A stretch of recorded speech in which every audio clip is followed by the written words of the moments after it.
اعوذ باللہ من الشیطان الرجیم بسم اللہ الرحمن الرحیم ربی اشرح لی صدری ویسر لی امری واحلل عقدۃ من لسانی یفقہوا قولی۔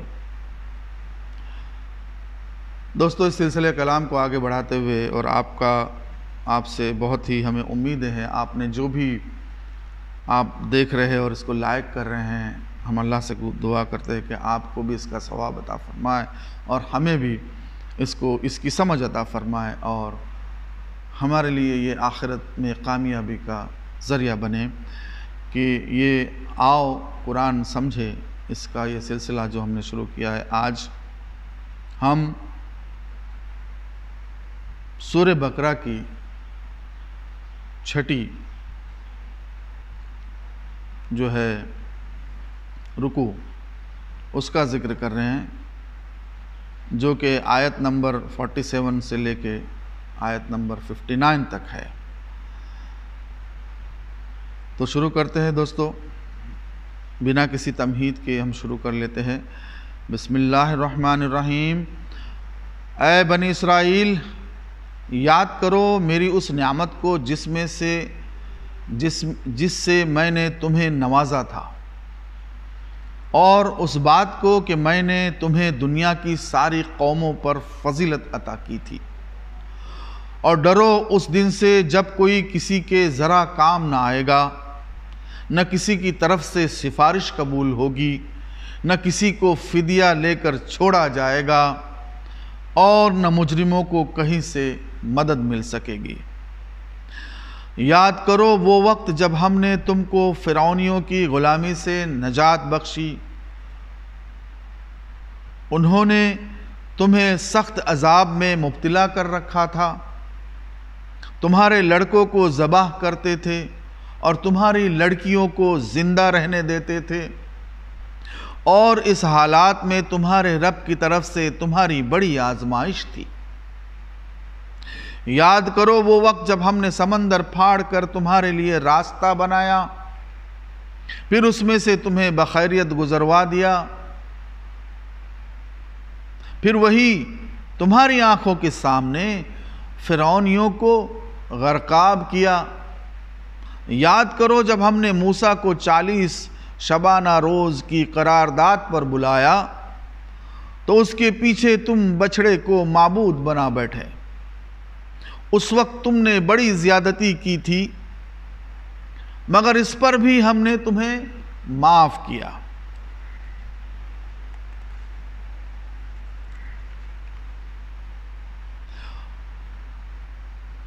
معاف کر دیا کہ شاید اب تم شکر گزار بنو۔ یاد کرو ٹھیک اس وقت جب تم یہ ظلم کر رہے تھے، یہ انٹو بریکٹ ہے، یاد کرو ہم نے موسیٰ کو کتاب اور فرقان عطا کی تاکہ تم اس کے ذریعے سے سیدھا راستہ پا سکو۔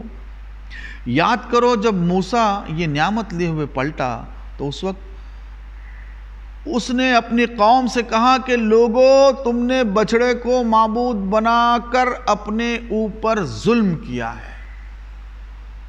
لہٰذا تم لوگ اپنے خالق کے حضور توبہ کرو اور اپنی جانوں کو ہلاک کرو، اسی میں تمہارے خالق کے نزدیک تمہاری بہتری ہے۔ اس وقت تمہارے خالق نے تمہاری توبہ قبول کر لی کہ وہ بڑا معاف کرنے والا اور رحم فرمانے والا ہے۔ یاد کرو جب تم نے موسیٰ سے کہا تھا کہ ہم تمہارے کہنے کا ہرگز یقین نہ کریں گے جب تک کہ اپنی آنکھوں سے اعلانیہ خدا کو تم سے کلام کرتے نہ دیکھ لے۔ اس وقت تمہارے دیکھتے دیکھتے ایک زبردست ساکے نے تم کو آ لیا، تم بے جان ہو کر گر چکے تھے، مگر پھر ہم نے تم کو جلا اٹھایا، شاید کہ اس احسان کے بعد تم شکر گزار بن جاؤ۔ ہم نے تم پر ابر کا سایہ کیا، من و سلوہ کی غذا تمہارے لیے فراہم کی، اور تم سے کہا کہ جو پاک چیزیں ہم نے تمہیں بخشی ہے انہیں کھاؤ، مگر تمہارے اسلاف نے جو کچھ کیا وہ ہم پر ظلم نہ تھا، بلکہ انہوں نے آپ اپنے ہی اوپر ظلم کیا۔ پھر یاد کرو جب ہم نے کہا تھا کہ یہ بستی جو تمہارے سامنے ہے اس میں داخل ہو جاؤ، اس کی پیداوار جس طرح چاہو مزے سے کھاؤ، مگر بستی کے دروازے میں سجدہ ریز ہوتے ہوئے داخل ہونا اور کہتے جانا حتتن حتتن، ہم تمہاری خطاؤں سے درگزر کریں گے اور نیکوکاروں کو مزید فضل و کرم سے نوازیں گے۔ مگر جو بات کہی گئی تھی ظالموں نے اسے بدل کر کچھ اور کر دیا، آخر کار ہم نے ظلم کرنے والوں پر آسمان سے عذاب نازل کیا، یہ سزا تھی ان نافرمانیوں کی جو وہ کر رہے تھے۔ صدق اللہ العظیم۔ آئیے دوستو اب اس چھٹی رکوع آیت 47 سے لے کر 59 تک کے خاص نکات کیا ہے اس پر ہم غور کرتے ہیں، اس پر ہم بات کرتے ہیں۔ پھر وہی میں نے کہا دوستو اس سے پہلے بھی کہ بنی اسرائیل کو جو نعمتیں دی گئی ہے، ان کو فضیلت عطا کی گئی، ان کو بہت ساری چیزیں اللہ تعالیٰ نے نعمت کے طور پر دی گئی تھی، لیکن اس کا انکار انہوں نے کیا کیا کیا، یہ باتیں اب شروع ہو رہی ہے۔ تو دیکھتے ہیں کیا کہتے ہیں کہ بنی اسرائیل سے خطاب اور اس اللہ تعالیٰ کی اس نعمت کا ذکر جو دنیا کی قوموں پر انہیں فضیلت عطا فرمائی تھی، فضیلت عطا کی تھی اللہ تعالیٰ نے۔ پھر ایک جو آیت آتی ہے اس کے بعد، یہ دوسری جو ہے وہ 47 کے بعد 48 والی جو آیت ہے، اس میں روز آخرت کا ڈر، جس کے دن کوئی شفاعت یا سفارش قبول نہیں کی جائے گی اور مجرموں کو کوئی مدد نہیں ملے گی۔ دوستو یہ بات ہمیں بہت ہی سوچ کر اس آیت کو دیکھنا ہے کہ اس آیت سے ہی ہمیں پتہ چلتا ہے کہ روز آخرت کا مطلب جس دن کوئی شفاعت یا سفارش قبول نہیں کی جائے گی اور مجرموں کو کوئی مدد نہیں ملے گی، اس وقت کو یاد کرو جس وقت فرعون نے تمہاری زندگی دوبھر کر دی تھی اور اللہ نے تمہیں اس سے نجات دی تھی۔ تمہاری لڑکیوں کو زندہ رکھنا اور تمہارے لڑکوں کو ذبح کرنا، اس آزمائش کو یاد کرو۔ دوستو جیسا کہ وہ شفاعت پھر ہم میں آگے اس کا ذکر کرتے ہوئے کہ اب یہ بھی ایک اللہ تعالیٰ نے ان کو نعمت دی تھی کہ اللہ تعالیٰ نے فرعونیوں سے ان کو بچایا تھا، اور اس میں کیا تھا، فرعون کیا کرتا تھا یہودیوں کے ساتھ؟ فرعون یہ کرتا تھا کہ ان کی لڑکیوں کو زندہ رکھتا تھا اور ان کے لڑکوں کو ذبح کرتا تھا۔ دیکھو آج کے ماحول میں دوستو ہم مسلمانوں کے ساتھ کس طرح سے جو حالات ہو رہے ہیں وہ بھی ہمیں غور کرنا چاہیے۔ جہاں جہاں ہمیں مارا جا رہا ہے، کاٹا جا رہا ہے، آپ دیکھ سکتے ہیں کہ عرب کی کیا حالت ہے، عراق، ایران، سیریا اور ہندوستان یہ بھی بچا نہیں ہے۔ ہمارے ساتھ کس طرح سے حالات آ رہے ہیں، آپ صلی اللہ علیہ وسلم کی وہ بات بھی ہمیں یاد رکھنا چاہیے کہ بہت بڑی حدیث ہے جس کا صرف میں چھوٹا سا ایک مہمو آپ کو بتاؤں کہ حدیث ہے کہ آپ صلی اللہ علیہ وسلم نے فرمایا کہ میری امت کے ساتھ بھی وہی ہوگا جو بنی اسرائیل کے ساتھ ہوگا، یا تم بھی ویسے ہی کرو گے۔ ہماری دونوں امتیں ایسی ہیں جیسے کہ دو جوتی جو ایک ہی برابر کے ہوتے ہیں، کوئی جو بھی چیزیں ان پر ہوئی ہے ہم پر بھی ہوگی۔ کیونکہ ہم میں وہ بگاڑ آ گئے ہیں، ہم میں وہ بگاڑ آ رہے ہیں، تو ہمارے اوپر اللہ تعالیٰ کا عذاب بھی ویسے ہی آتا رہے گا۔ ذلت و مسکنت جس کا آگے ذکر آ رہا ہے، پہلے بھی گیا، ہم بتائیں گے، اس کے اوپر بھی ذکر کریں گے دوستو۔ تو یاد جاتے ہیں پھر ایک فرمایا کہ کیا کون سی نعمت تھی کہ یاد کرو سمندر کو پھاڑنا اور اس میں راستہ بنا کر تمہیں بخیریت نکالنا اور فرعون کی قوم کو غرق کرنا۔ کتنی بڑی بات ہے، اور یہ ہم دیکھ چکے ہیں دوستو۔ ہم اس قرآن میں صاف طور پر کہا گیا تھا کہ اس طرح سے حضرت موسیٰ علیہ السلام نے اپنا عصا مارا اللہ کے حکم سے، اور سمندر بیچ میں جو سمندر کو پھاڑ دیا گیا اور اس میں سے وہ قوم گزر گئی، لیکن اسی وقت فرعون اور اس کی قوم کو اللہ تعالیٰ نے غرق کیا۔ اور تمہاری غلطیاں جب موسیٰ کو طور پر بلایا گیا تم نے بچڑے یعنی گائے کو پوجنا شروع کیا، تمہاری زیادتیاں پھر بھی تمہیں معاف کر دیا گیا۔ دوستو یہ ایک بہت بڑی بات ہے ہمارے سامنے کہ یہ اسرائیلی قوم، بنی اسرائیل جو تھے، بنی اسرائیل جب موسیٰ علیہ السلام کو 40 دن شبانہ روز کے لیے بلایا گیا طور پر،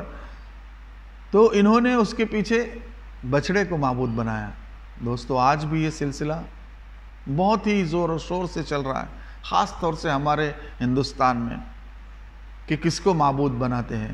ایک اللہ کو چھوڑ کر کتنے معبودوں کی پوجا کرتے ہیں لوگ۔ اس سے صاف یہ پتہ چلتا ہے کہ یہ اس وقت کا سلسلہ ہے، یہ گائے کا جو تقدس یا بچڑے کا تقدس جو دلوں میں لوگوں کے آیا ہوا ہے۔ تو ہمیں یہ بات غور کرنی چاہیے، جو بھی ہمارے عقل رکھنے والے لوگ ہیں یا اولو الالباب جسے کہا گیا تھا، اللہ تعالیٰ نے اشرف المخلوقات ہمیں بنایا ہے، تو یہ بھی غلطیاں ہوئی۔ اس کے بعد اللہ تعالیٰ نے کہا کہ تم اب اپنے آپ پر، تمہارے ظلم کے باوجود اللہ کا موسیٰ کو کتاب دینا اور موسیٰ کا غصہ تمہارے اس گائے کی پوجا کرنے پر، تمہارے ظلم پر زیادتی کرنا، یہ تمہاری ظلم، یہ تم نے بہت بڑا ظلم کیا تھا، یہ بہت بڑی زیادتی تھی۔ سب سے بڑا ظلم دنیا میں اگر کوئی ہے تو وہ تو ہے شرک، بہت بڑا ظلم ہے دوستو۔ تو یہ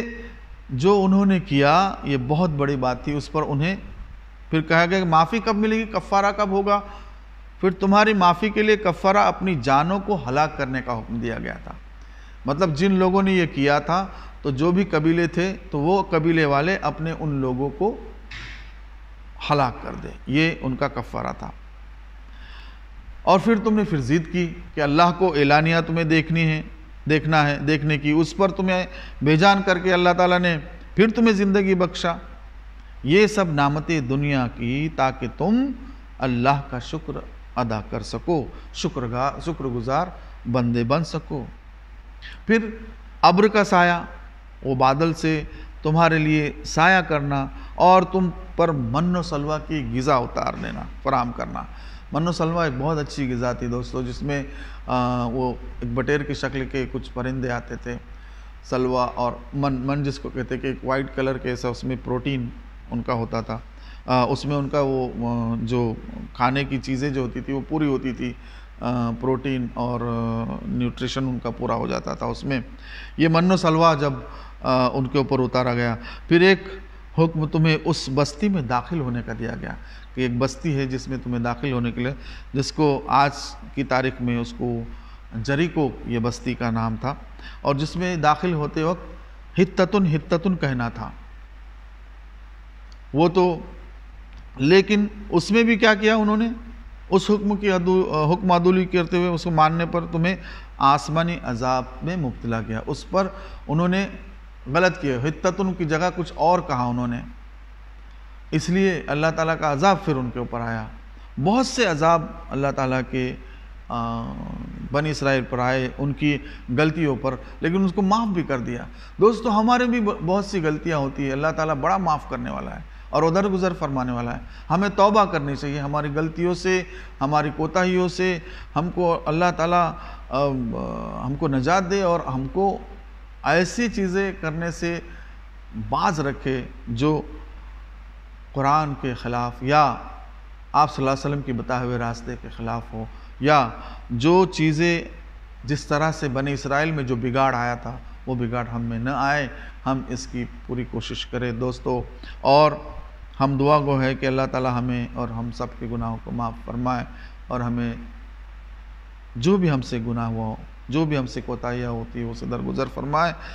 ربنا آتنا فی الدنیا حسنۃ وفی الآخرۃ حسنۃ وقنا عذاب النار وقنا عذاب القبر وقنا عذاب الحشر وقنا عذاب الدین محشرنا یوم القیامۃ مع الابرار۔ ان اللہ وملائکتہ یصلون علی النبی یا ایھا الذین آمنوا صلوا علیہ وسلموا تسلیما۔ اللہم صل علی سیدنا محمد وعلی آل سیدنا محمد وبارک وسلم۔ سبحان ربک رب العزۃ عما یصفون وسلام علی المرسلین والحمد للہ رب العالمین۔